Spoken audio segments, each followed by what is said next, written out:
Mr. Speaker,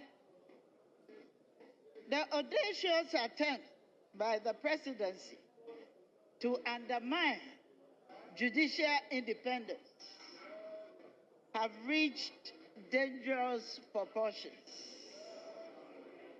The nation watched in disbelief as the executive launched brazen efforts to remove the Chief Justice of the Republic. An assault not merely on one officer holder, but on the very sanctity of the judicial branch. At the same time, the president is seeking to pack the Supreme Court with loyalists. 7 nominations in one swoop, clearly designed to bind the hands of the Judicial Council and tilt the highest court in the land towards executive interest. Equally troubling is the identity of the legal practitioners leading this crusade. While the right to counsel is sacrosanct and every citizen is entitled to legal representation of their choosing, it is profoundly disquieting that the lawyers spearheading the campaign against the Chief Justice are individuals publicly known to have represented or are still representing both the President and the Speaker of Parliament in active legal matters. These lawyers do not act in vacuum. They act on the instructions of their clients. And when such lawyers become the face and the voice of petition to remove the Chief Justice, it becomes exceedingly difficult. During this sitting, the Majority Caucus will spearhead a rigorous pursuit of accountability in Ghana's public financial management.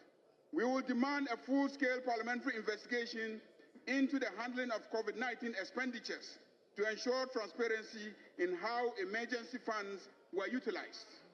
Additionally, this House will revisit the unresolved Ajapa royalties deal and require a detailed update on the 190 million PDS scandal, a case of alleged fraud in power distribution that cost Ghana dearly under the previous administration. Furthermore, we will launch a comprehensive inquiry into the rampant sole sourcing practices of the past government, exposing how recklessness in contracting bled the nation's coffers while enriching a select few politically connected individuals. We will also summon Operation Recover All Loot, ORA, for briefings, particularly on the 36 financial cases worth over 20 billion United States dollars, including land-related fraud amounting to over 700 million United States dollars. The gravest danger to our democracy is impunity. If we fail to hold those responsible for this brazen plunder of public resources accountable, we betray the trust of every Ghanaian who demands justice. This House will ensure that the era of financial recklessness is met. But to be frank with you, I am very disappointed with all of you that a member seated in this House with all colleagues around and no single colleague can pinpoint to the member who uttered those words.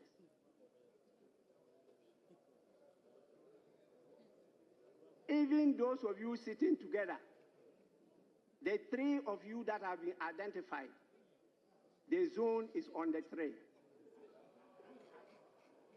Get this notice. Majority members, with your numbers watching the minority, you are telling me that none of you can identify the person who spoke. The person, honorable members, please. The person spoke not once, not once, but twice. The minority leader on his feet turned to look in that direction. And none of you can identify the person who spoke. I'm very disappointed. What is even shocking, with all the cameras and the CCTV, none could capture the person who spoke. Very, very disappointed, so far as this matter is concerned, because it can happen to any of you. It's just that many of you don't know your history. That is why you are behaving this way. Please, we must take our business seriously. We must respect each other. We must work together as members of the same family. With this, honorable members, the report will come